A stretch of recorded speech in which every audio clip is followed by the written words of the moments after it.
बिस्मिल्लाहिर्रहमानिर्रहीम। अस्सलाम वालेकुम डियर स्टूडेंट्स, कैसे हैं आप लोग। आज का फर्स्ट लेक्चर हमारा सोशियोलॉजी का है। डियर स्टूडेंट्स, आज के टॉपिक में हम इसके डेफिनेशन एंड इंट्रोडक्शन देखेंगे। इसके बाद इसेंशियल एलिमेंट्स ऑफ कल्चर देखेंगे, कैरेक्टरिस्टिक्स देखेंगे, टाइप्स देखेंगे, टर्मिनोलॉजीज देखेंगे, कल्चरल डाइवर्सिटी देखेंगे और इसको कंक्लूड करेंगे। तो dear student, first of all, what is culture? Culture क्या है? Actually culture is a belief, is a customs, traditions, art, a particular social phenomena or a group of a society or place or any time is called culture। आप culture को simple words में यूं भी कह सकते हैं, culture से मुराद किसी सोसाइटी के कुछ बिलीफ्स हो सकते हैं, कल्चर से मुराद किसी सोसाइटी का कस्टम ट्रेडिशन हो सकता है, उसका आर्ट लैंग्वेज हो सकता है, उसका रियल और आइडियल कल्चर हो सकता है, उस किसी पर्टिकुलर सोसाइटी का हो सकता है, किसी सोसाइटी के किसी पर्टिकुलर ग्रुप के ये फिनोमिना हो सकता है, किसी सोसाइटी के एक पर्टिकुलर प्लेस के रिलेटेड हो सकता है, किसी सोसाइटी के एक पर्टिकुलर टाइम के रिलेटेड हो सकता है। ठीक है। तो अगर हम इसकी डेफिनेशंस देखें, मरियम वेबस्टर जो डिक्शनरी है, according to that the beliefs, customs, arts etcetera of the particular society, groups, place और टाइम्स इज कॉल्ड कल्चर। तो डियर स्टूडेंट्स, आप according to that you can say that कि culture mean है किसी particular society, किसी society का particular group, किसी society का पर्टिकुलर प्लेस, किसी सोसाइटी का पर्टिकुलर टाइम, मतलब कि वो कोई भी टाइम ड्यूरेशन हो सकता है, उस दौरान उस सोसाइटी के कुछ बिलीफ्स, जिसको एतकादात कहा जाता है, जिसको उस सोसाइटी के वो टेल्स हो सकती हैं जो सीना बसीना आगे चलती हैं, वो बातें हो सकती हैं जो सीना बसीना आगे चलती हैं, उसके कस्टम्स एंड ट्रेडिशंस हो सकते हैं जो सदियों उन्होंने इस्तेमालात किए होते हैं। इसके बाद उसके आर्ट हो सकता है, उसकी लैंग्वेज हो सकती है, उसका लॉ हो सकता है। तो ये चीजें किसी भी सोसाइटी का कल्चर कहलाती हैं। इसके बाद अगर आप डील्स एंड फ्यूचर को देखें, तो these are the political scientist.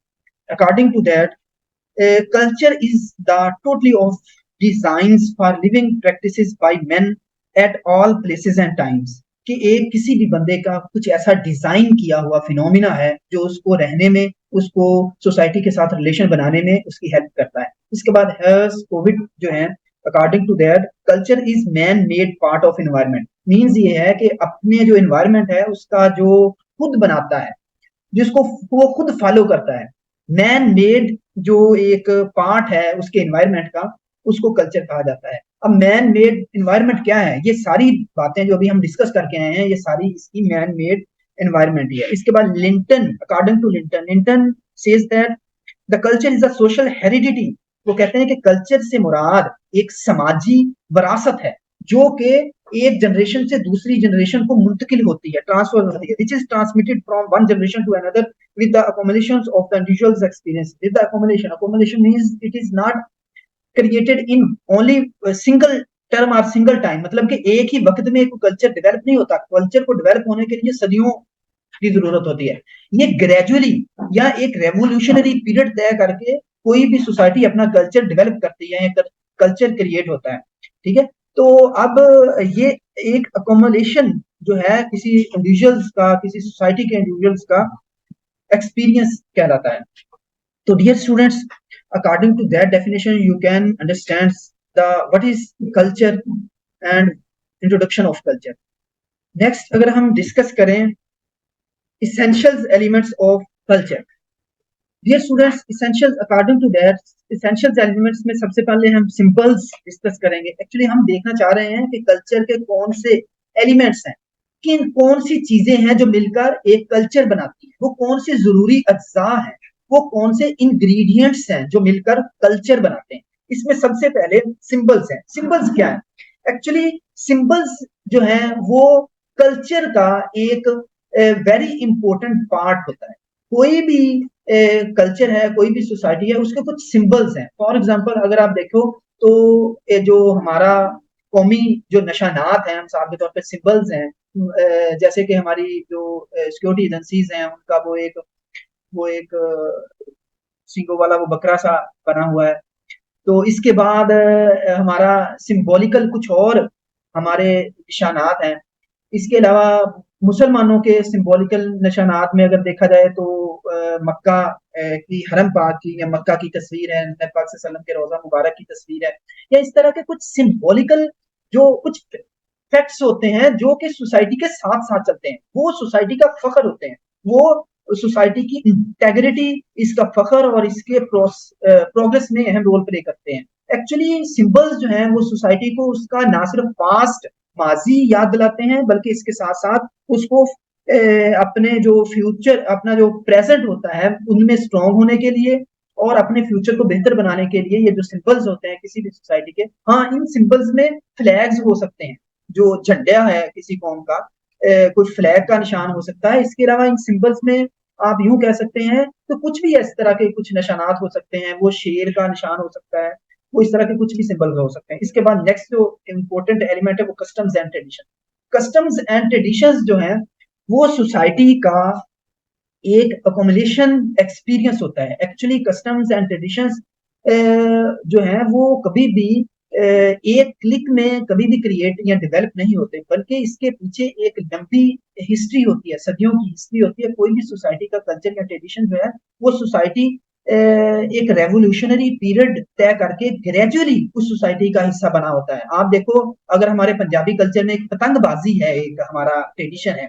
अब ये ट्रेडिशन, ये जो लाहौर या इसके गिरदो नवा में ये बहुत मकबूल है, और बसंत के मौका पर वो मनाया भी जाता है, वो उड़ाए जाते हैं, काइट्स उड़ाए जाते हैं। कई साल तक सोसाइटी ने इनको एक्सेप्ट किया होता है, इनको फॉलो किया होता है, इनके मुताबिक अपनी लाइफस्टाइल बनाया होता है, इनके मुताबिक अपनी जिंदगी गुजारी होती है, तो तब जाकर ये कस्टम एंड ट्रेडिशन जो है ये डेवलप होते हैं। इसके बाद वैल्यूज एंड बिलीव्स हैं। सोसाइटी जब सरवाइव कर रही होती है, चल रही होती है, तो उसके साथ साथ कुछ वो रिलीजियस बिलीव्स हो सकते हैं, वो किसी तरह के भी ट्रेडिशनल बिलीव्स हो सकते हैं, या कुछ वैल्यूज हो सकती हैं, वो एथिकल वैल्यूज हो सकते हैं, वो पॉलिटिकल वैल्यूज हो सकते हैं, वो सोशियोलॉजिकल वैल्यूज हो सकते हैं, वो किसी तरह की भी वैल्यूज हो सकती हैं। सबसे पहले अगर हम बिलीव्स की बात करें, तो बिलीव्स में सबसे पहले जो है वो रिलीजियस बिलीव्स है। जैसे हमारी इस्लामिक सोसाइटी में अल्लाह पाक को एक मानना, नबी पाक सल्लल्लाहु अलैहि वसल्लम पर ईमान लाना, उनको आखिरी नबी मानना, ये हमारा अकीदा है। ठीक है? तो इसके अलावा भी कुछ बिलीव्स हो सकते हैं, जैसा कि तोहम परस्त जो सोसाइटीज होती हैं, उनके कुछ अजीबो-गरीब से बिलीव्स होते हैं। आप सिंपल बात करें, अगर मैं सिंपल बात करूँ तो आप यूँ कह सकते हैं कि गाँव में अभी भी ये पुराने लोगों में ये ख्याल है कि अगर काली बिल्ली रास्ता काट जाए तो वो दिन बड़ा अनशुभ होता है, अच्छा नहीं गुज़रता, या फिर इस तरह अगर सुबह-सुबह हम फलाँ का मुँह देख लें तो अच्छा दिन नहीं गुज़रता। इस तरह के कुछ ना कुछ बिलीव्स होते हैं हमारी सोसाइटी में, डेवलप हुए होते हैं। मिसाल के तौर पर कुछ मंथ के रिलेटेड होते हैं कि फलाँ मंथ में हमेशा से ऐसा ही होता आया है कि नुकसान होते हैं, इसलिए फलाँ मंथ जो है वो अच्छा नहीं है, फलाँ मंथ जो है वो अच्छा है। और इसी तरह अगर हम वैल्यूज़ की बात करें, तो वैल्यूज़ मीन्स है कि कुछ ऐसे बेस, कुछ ऐसे प्रोसेसेस जो कि रिपीटेडली सोसाइटी जिसको फॉलो करती आई हो, और सोसाइटी अब भी उस पर कारबंद हो, वैल्यूज कहलाती हैं। वो इखलाकी वैल्यूज हो सकती हैं, इथिकल वैल्यूज हो सकती हैं, वो वो रिलीजियस वैल्यूज हो सकती हैं, वो पॉलिटिकल वैल्यूज हो सकते हैं। मतलब कि एक सोसाइटी एक मखसूस तरीकाकार के तहत अपनी गवर्नेंस या अपने उसमें एक रूलिंग पार्टी इलेक्ट करती है, सेलेक्ट करती है रूलिंग पर्सन, तो वो वैल्यूज हो सकती हैं। डियर स्टूडेंट्स, नेक्स्ट चलते हैं आर्ट एंड लिटरेचर। किसी भी सोसाइटी को अपना कल्चर प्रेजेंट करने के लिए बेसिकली ये दो चीजों की जरूरत पड़ती है, जिसमें आर्ट और लिटरेचर होता है। आर्ट और लिटरेचर किसी सोसाइटी का वो चेहरा है जहां से आप सोसाइटी को पहचान सकते हो। ये दो ऐसी चीजें हैं, आर्ट और कल्चर या लैंग्वेज, आप इसमें एक वर्ड और ऐड कर लेना, art culture and language. Art culture and language ये भी इसमें ऐड कर लेना। ये एक्चुअली सोसाइटी का एक वो फेस है जिससे आप सोसाइटी को पहचान सकते हैं। आप सोसाइटी को पहचानते हैं सोसाइटी के मेलों ठेलों से। पंजाबी हमारा जो कल्चर है, आप देखते हो कि बसंत पर या वो बैसाखी में या इस तरह के मेले ठेले होते हैं, या अगर रिलीजियस भी अगर कुछ सोसाइटी है तो उसके भी कुछ त्योहार होते हैं। ठीक है? इस तरह कुछ लिटरेचर होता है, कुछ लिटरेचर इन रिटन फॉर्म होता है, और कुछ जो होता है रिटन फॉर्म नहीं होता, बल्कि सीना बे सीना चलता है, कहानियों की सूरत में हो सकता है। जैसे पंजाबी कल्चर में आपने हीर रांझे की, वारिस शाह की और सस्सी पुन्नू की और इस तरह की कहानियां सुनी होंगी। तो ये हमारा पंजाबी कल्चर है। ठीक है? तो ये एक्चुअली प्रेजेंट करता है कि जो हमारे पंजाबी लोग हैं वो बहुत केयर करने वाले और ख्याल रखने वाले लोग हैं। हमारा एक स्ट्रॉन्ग कल्चर है। आप देखते हो किसी भी कौम को देखो, कुछ अकवाम की जो लिटरेचर होता है वो इन फॉर्म ऑफ पोएट्री होता है। आप देखते हो अरेबिक जो कल्चर है, वहां पर पोएट्री जो थी वो प्री अरब कस्टम, मतलब कि इस्लाम से पहले भी अगर देखा जाए तो वो पोएट्री में वो बड़े पहुंचे हुए थे। अब अगर बरेसगीर पाकवेन में देखा जाए तो यहाँ पर टेल्स, कहानियों का रिस्मो रिवाज था, कहानियां सुनाई जाती थी, कहानियों से अपने बातें जो है वो आगे पहुंचाई जाती थी। डियर स्टूडेंट्स, नेक्स्ट जो वेरी इंपॉर्टेंट एलिमेंट है वो इसके लाज, कवानीन है, प्रिंसिपल्स हैं, वो असूल ज़वाबित हैं जिसके तहत एक सोसाइटी को चलाया जाता है, एक सोसाइटी को रन किया जाता है। सोसाइटी का रूलिंग और द लॉ एंड ऑर्डर की सिचुएशन जो है उसको मेंटेन करने के लिए कुछ असूल ज़वाबित तय किए जाते हैं। सोसाइटी खुद से ही बनाती है, लॉ एक्चुअली सोसाइटी का ही प्रोडक्ट है। तो इसलिए ये भी वेरी इंपॉर्टेंट एलिमेंट है किसी भी कल्चर का। डियर स्टूडेंट्स, मुझे उम्मीद है कि आप elements, ingredients of the culture को इजीली समझ गए होंगे। हम नेक्स्ट चलते हैं। इसके बाद कैरेक्टरिस्टिक्स ऑफ द कल्चर, इसके बाद हम कैरेक्टरिस्टिक्स की बात करते हैं। डियर स्टूडेंट्स, किसी भी सोसाइटी का अगर आप खुदोखाल उसकी खसूसियात की बात करो, अगर आप सोसाइटी के जो बेसिक स्ट्रक्चर है उसका बेसिक जो खसूसियात हैं, अगर आप उनकी बात करो तो उसको कैरेक्टरिस्टिक्स कहा जाता है। अब किसी भी सोसाइटी को देखना है तो सबसे पहले तो आप, अगर आप किसी भी पर्सन को, बंदे को देखते हो, मुझे देखते हो, तो फर्स्ट इंप्रेशन में आप मुझे बाई लुक देखोगे, ऐसे ही है ना। इसके बाद जब आप मुझसे बातचीत करोगे तो फिर आप मेरा लबो लहजा देखोगे। इसके बाद मैंने जो आपसे बात की है उसको एनालिसिस करोगे। तो ये जो सारी चीजें हैं ये एक्चुअली मेरी खसूसियात हैं, मेरे कैरेक्टरिस्टिक्स हैं। इसी तरह किसी भी कल्चर के अगर कैरेक्टरिस्टिक्स देखने हो तो आप देख सकते हो कि कल्चर का स्ट्रक्चर क्या है, कल्चर किस तरह से ट्रांसमिट हो रहा है, आगे भी जा रहा है कि नहीं, क्या ये एक आइडियल है, क्या ये वेरिएबल है या स्टैटिक है, मतलब कि इसमें तब्दीली, टाइम टू टाइम तब्दीली होती है, या कि ये ऐसे लोगों का कल्चर है जो कि तब्दील होना चाहते ही नहीं है। ठीक है। ओ, इकबाल साहब फरमाते हैं ना, अल्लामा इकबाल साहब फरमाते हैं, खुदा ने उस कौम की हालत नहीं बदली जो कौमें अपनी हालत बदलने के लिए कुछ कोशिश करती हैं तो वो बदल भी जाती है। ठीक है। तो ये चीजें जो है ये कैरेक्टरिस्टिक्स ऑफ द कल्चर कहलाती है। इसमें हम पॉइंट टू पॉइंट डिस्कस करते हैं। सबसे पहले सोशल है। कोई भी कल्चर सोशल ही होता है। डियर स्टूडेंट्स, कोई कल्चर इंडिविजुअल का नहीं होता, मेरे केले का कोई भी कल्चर नहीं है, बल्कि एक सोसाइटी का कल्चर होता है। तो इसलिए आप कह सकते हैं कि सोसाइटी जो है, एक कल्चर जो है वो सोसाइटी नहीं बनाती, बल्कि एक इंडिविजुअल नहीं बनाता, बल्कि एक पूरी सोसाइटी बनाती है। इसके बाद अगर हम इसका नेक्स्ट करेक्टरिस्टिक देखें तो ये जो कल्चर होता है ये ट्रांसफर हो सकता है, ट्रांसमिसिव है, मतलब कि ट्रांसफर हो सकता है। जो कल्चर टाइम टू टाइम और जनरेशन टू जनरेशन ट्रांसफर हो जाए, मतलब कि एक जनरेशन के बाद दूसरी जनरेशन को मुंतकिल हो जाए, वो ही जो कल्चर्स हैं वो पायदार भी होते हैं और अपना एक स्टेटस भी रखते हैं और वो डेवलप भी होते रहते हैं। उनमें जिनमें वेरिएशन होती है, तब्दीलियां पजीर होती हैं, वो कल्चर हमेशा जिंदा रहते हैं। इसके बाद आइडियल होना चाहिए। इसके बाद कैरेक्टरिस्टिक्स में वेरी इंपॉर्टेंट पॉइंट जो है वो आइडियल होना चाहिए। एक कल्चर जो है वो अगर आइडियल कल्चर है, उसके इंडिविजुअल्स, उस सोसाइटी के उस कल्चर को फॉलो करने वाले जो लोग हैं, अगर उसको आइडियल मानते हैं, उसको फॉलो करते हैं, तो वो कल्चर एक मजबूत कल्चर है। ठीक है। इसके बाद अकोमोलेटिव है। अब कोई भी कल्चर जो है वो, जैसे मैंने आपसे पहले डिस्कस किया, वो वेरी फर्स्ट क्लिक क्रिएट नहीं होता। हर कल्चर जो है वो ग्रेजुअली या एक एवोल्यूशनरी पीरियड तय किया होता है, सदियों का एक पीरियड तय किया होता है, फिर एक कल्चर डेवलप होता है।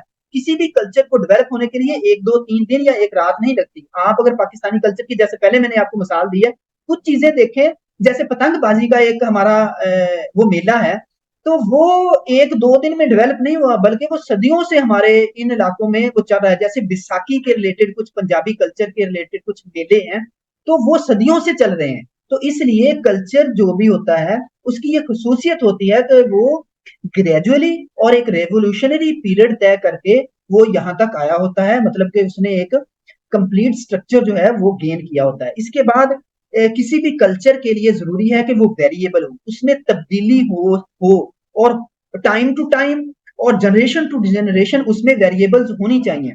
वो स्टेटिक नहीं होना चाहिए, मतलब कि जामद नहीं होना चाहिए, उसमें वेरिएशंस होनी चाहिए। इसके बाद इसके कैरेक्टरिस्टिक्स में देखें तो कम्युनिकेटिव है, मीन्स ये है कि कोई भी कल्चर जो है वो कम्युनिकेट होना चाहिए। अब किसी भी एक अच्छे कल्चर या आइडियल कल्चर के लिए एक जरूरी है, ये इसके वेरी इंपॉर्टेंट कैरेक्टरिस्टिक है कि वो कम्युनिकेट हो, मतलब कि एक जनरेशन टू जनरेशन या एक टाइम टू टाइम, टाइम से दूसरे टाइम में वो कम्युनिकेट हो सके। और इसके बाद डिफरेंट जो सोसाइटीज हैं इनके दरमियान कम्युनिकेशन हो सके। मीन्स ये है कि वो ऐसा नहीं होना चाहिए, जैसे अब आप देखो तो अब भी अफ्रीका या कुछ ऐसे अमेज़न के कुछ जंगलात में कुछ ऐसे कबाइल आबाद हैं जो कि जिनका कल्चर कम्युनिकेटिव नहीं है। मीन्स के ना वो बाहर के कल्चर से इन्फ्लुएंस लेते हैं, ना अपने कल्चर को बाहर कहीं पर प्रेजेंट करते हैं। अब मीडिया के दौर में उन लोगों को मीडिया ने दिखाना शुरू किया, इससे पहले वो एक बंद इलाके में ही रहे हैं। तो इसलिए जो कल्चर्स कम्युनिकेटिव होते हैं वो टाइम टू टाइम कम्युनिकेट होते हैं, सोसाइटी टू सोसाइटी कम्युनिकेट होते हैं, वो जनरेशन टू जनरेशन कम्युनिकेट होते हैं। तो ये किसी सोसाइटी के जिंदा रहने के लिए, सोसाइटी की सांस चलाने के लिए ये कम्युनिकेशन बहुत जरूरी है। इसके बाद डियर स्टूडेंट्स, इसका नेक्स्ट कैरेक्टरिस्टिक हम डिस्कस करें तो सोशल हेरिटेज है। डियर स्टूडेंट्स, एक कल्चर जो है, जैसे हमने पीछे मरियम वेबस्टर डिक्शनरी की एक डेफिनेशन को डिस्कस किया था कि जो एक कल्चर है ये एक्चुअली सोशल हेरिटेज, ये एक समाजी विरासत है जो जो जनरेशन टू जनरेशन मुंतकिल होती है। ठीक है, मतलब कि कोई भी एक जनरेशन अपना अलग से कल्चर डेवलप नहीं करती। हाँ, जब वो अपनी लाइफ गुजार लेती है तो उस कल्चर में जो उनको मिला होता है, जो उनको हेरिटेज हुआ होता है, जो उनको विरासत में मिला होता है, उसमें कुछ तब्दीलियां रूनमा हो जाती हैं, वक्त के साथ साथ हो जाती हैं। लेकिन ऐसा मुमकिन नहीं होता कि एक जनरेशन अपना कल्चर बनाए, उसको फॉलो करे, जब वो जनरेशन खत्म हो तो नई जनरेशन नया कल्चर बना ले। तो ऐसा मुमकिन नहीं होता। तो किसी भी कल्चर के जो करेक्टरिस्टिक्स हैं उसमें देखा जाए तो वेरी इंपॉर्टेंट ये करेक्टरिस्टिक है कि वो सोशल हेरिटेज होता है, मतलब कि समाजी विरासत होती है जो एक जनरेशन से दूसरी जनरेशन में मुंतकिल होता है। And the next one is the organised होना चाहिए। कोई भी कल्चर है वो ऑर्गेनाइज्ड होना चाहिए, वो एक्सक्लूसिव होना चाहिए, कतई मतलब कि क्लियर होना चाहिए।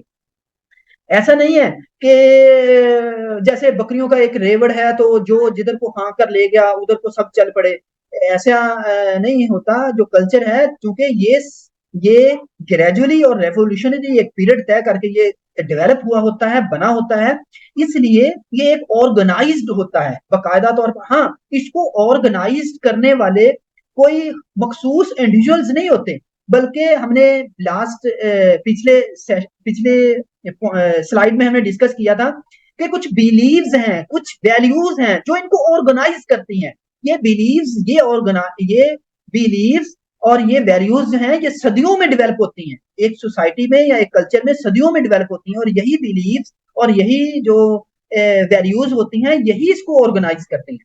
ठीक है, तो इसके बाद है कोई भी कल्चर जो है वो अडॉप्टिव होना चाहिए, मतलब कि वो उसमें इतनी फ्लेक्सिबिलिटी होनी चाहिए, वो इतना फ्लेक्सिबल होना चाहिए कि बाहर के जो इन्फ्लुएंस है वो अगर पॉजिटिव है तो उसको एक्सेप्ट करे, अपना हिस्सा बनाए, और फिर अगर आपके पास कोई अच्छी चीज है तो आप बाहर के जो दूसरे कल्चर हैं, दूसरी सोसाइटीज हैं, उनको इन्फ्लुएंस करें। ठीक है, तो उनको अपनी जो चीजें हैं दें। तो इसलिए अडॉप्टिव होना चाहिए, मतलब कि चीजों को अडॉप्ट करने वाला होना चाहिए। ठीक है, तो these are the important characteristics of the culture. Dear students, मुझे उम्मीद है कि आप समझ गए होंगे। नेक्स्ट चलते हैं। इसकी बेसिक टाइप्स हैं, वो तीन टाइप्स हैं। बाई जियोग्राफी, जियोग्राफी या इलाकों के लिहाज से जो कल्चर की तकसीम है, इसके बाद सोशल ग्रुप्स के लिहाज से जो कल्चर की तकसीम है, और बाई नेचुरल जो कल्चर की तकसीम है। पॉइंट टू पॉइंट हम डिस्कस करते हैं, एक एक पॉइंट को डिस्कस करते हैं। सबसे पहले बाई जियोग्राफी को डिस्कस करते हैं। अगर आप किसी एक जियोग्राफी, किसी एक टेरिटोरियल लिमिट्स, एक टेरिटरी या एक स्टेट या एक सोसाइटी को कंसीडर कर लें, तो उस सोसाइटी में, जैसे मैंने आपको लास्ट लेक्चर में बताया था कि अगर पाकिस्तान की सोसाइटी को कंसीडर कर लें कि पाकिस्तानी कौम, एक कौम तो नहीं बन सके हम, चले पाकिस्तानी कौम जो है ये एक सोसाइटी है। अब इस सोसाइटी में डिफरेंट कल्चर्स हैं, सिंधी भी हैं, बलोची भी हैं, पश्तून भी हैं, पंजाबी भी हैं, और डिफरेंट छोटे छोटे दूसरे भी जबानें बोलने वाले, जैसे आप रावलपिंडी और झेलम के इलाके में चले जाए, वहां पर हिंदू बोली जाती है, तो उनका अपना एक मखसूस लबो लहजा है।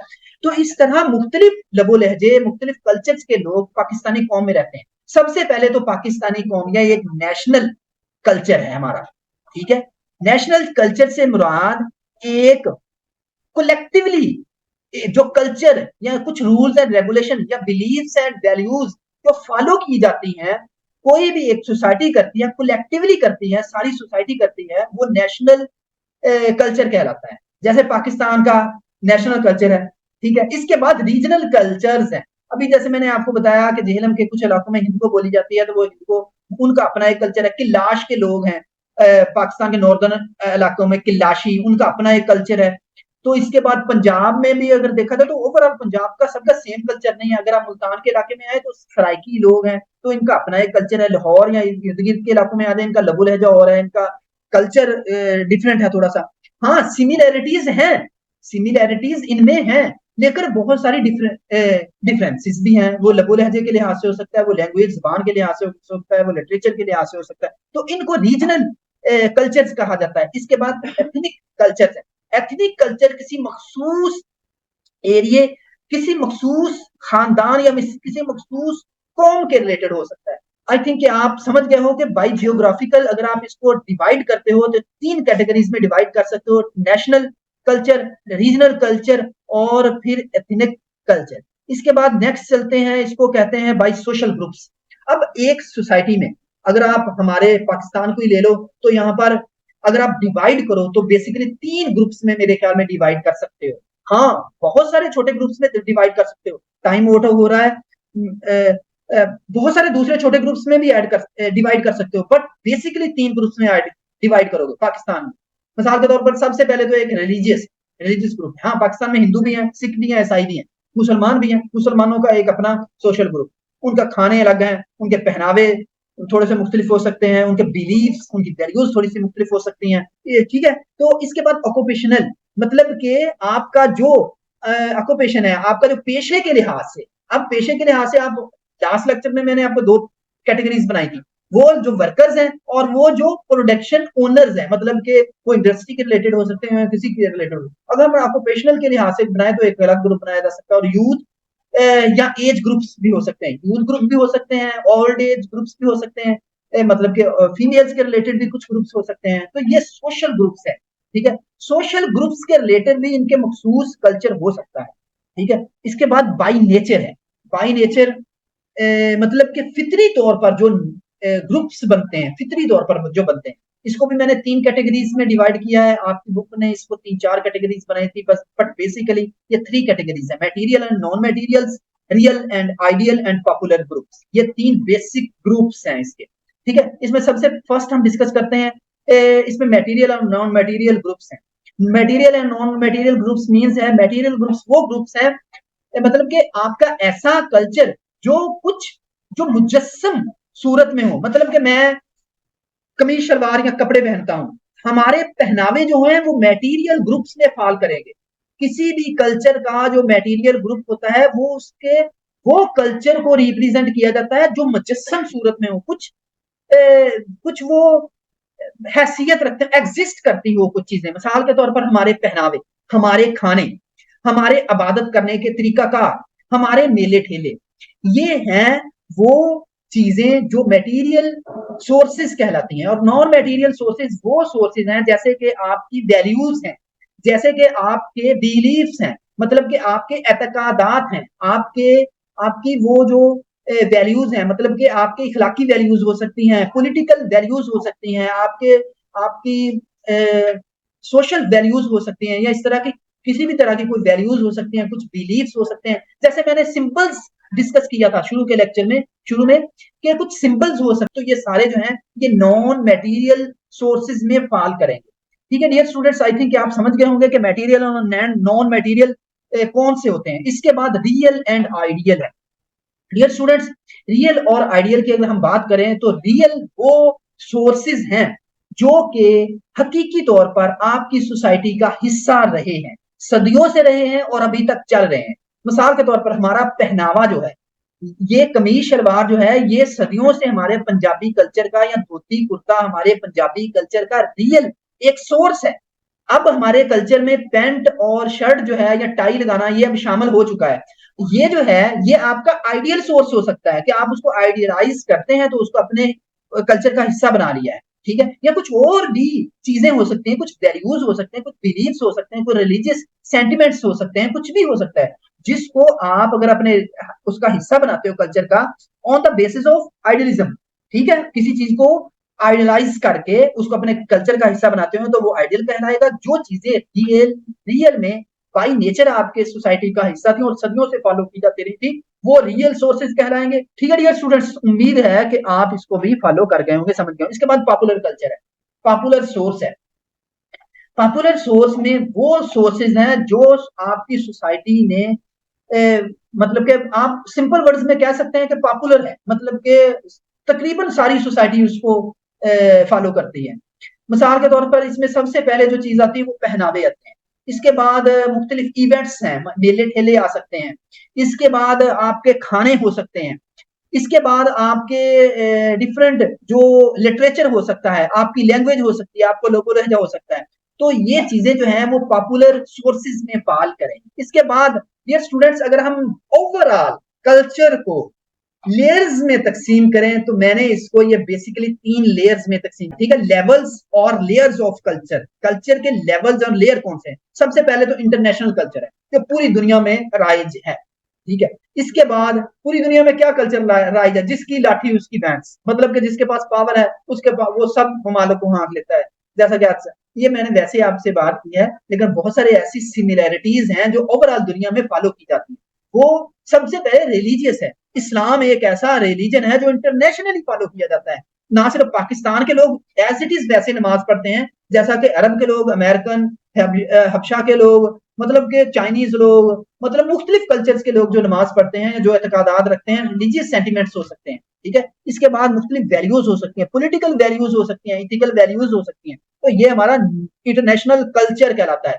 इसके बाद डियर स्टूडेंट, नेक्स्ट लेयर की अगर बात करें तो नेशनल कल्चर है। नेशनल कल्चर मैंने जैसे पहले आपसे डिस्कस किया, डिफरेंट जो आपका टेरिटोरियल लिमिट है, एक मखसूस इलाका है, उसका जो कल्चर है उसको नेशनल कल्चर कहा जाता है। और सब कल्चर आप यूं कह सकते हैं कि एक नेशनल कल्चर के अंदर जो छोटे छोटे दूसरे कल्चर है। अगर पाकिस्तान की बात करें तो पाकिस्तान एक नेशनल कल्चर जो इसका है। इसके बाद सिंधी हैं, बलोची हैं, पठान हैं, हम पंजाबी हैं, तो ये इसके सब कल्चर्स, ठीक है। ये 3 लेयर्स में इसको मैंने डिवाइड किया, 3 लेवल्स में इसको डिवाइड किया कल्चर को ओवरऑल। इसके बाद अगर हम लास्ट बात करें तो इसमें टर्मिनोलॉजीज हैं जो मैंने अभी यूज की हैं, जो वर्ड्स मैंने इस्तेमाल किए हैं आज के लेक्चर में, ठीक है।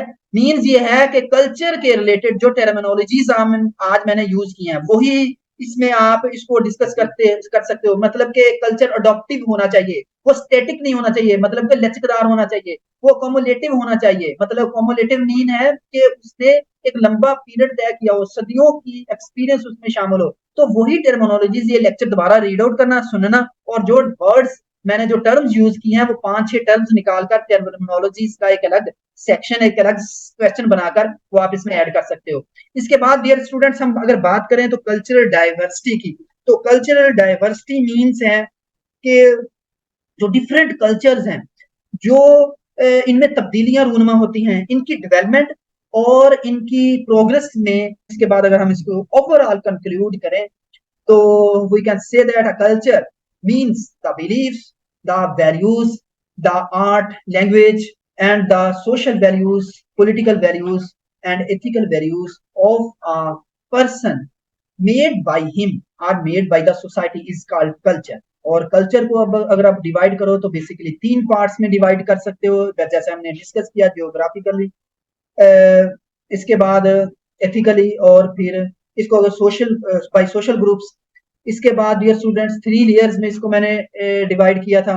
3 लेयर्स में इंटरनेशनल कल्चर, नेशनल कल्चर और सब कल्चर्स, ठीक है। इसके बाद इसकी टर्मिनोलॉजीज हैं, कल्चरल डाइवर्सिटी और कंक्लूजन, दैट इज